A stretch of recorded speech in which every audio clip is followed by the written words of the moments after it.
पुढच्या बातम्यांकडे उद्धव ठाकरे यांच्या वाढदिवसानिमित्त परभणीचे खासदार संजय जाधव यांनी सोशल मीडियावर शुभेच्छा देणारी पोस्ट शेअर केली। त्यामुळे राजकीय वर्तुळात चर्चांना उधाण आलं होतं। आपल्या पोस्टमध्ये जाधव यांनी उद्धव ठाकरेंना वाढदिवसाच्या शुभेच्छा देत उत्तम आरोग्य आणि दीर्घायुष्याच्या सदिच्छा व्यक्त केल्या होत्या। मात्र पोस्ट व्हायरल झाल्यानंतर अवघ्या काही तासांतच ती पोस्ट फेसबुकवरून हटवण्यातही आली आणि त्यामुळे राजकीय चर्चांना आता आणखी वेग आलाय।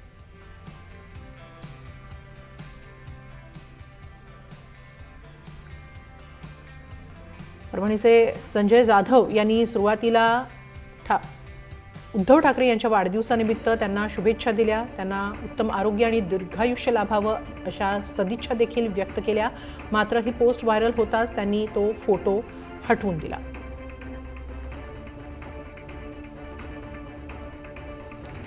दरम्यान शिंदे गटात गेल्यानंतर ओमराजेंनी देखील उद्धव ठाकरेंना शुभेच्छा दिल्यात। एक्स पोस्टद्वारे त्यांनी उद्धव ठाकरेंना वाढदिवसाच्या शुभेच्छा दिल्यात। महिन्याभरापूर्वीच ओमराजे यांनी शिंदेंच्या शिवसेनेत प्रवेश केला। आता ओमराजेंच्या शुभेच्छांमुळे राजकीय चर्चांना उधाण आलंय।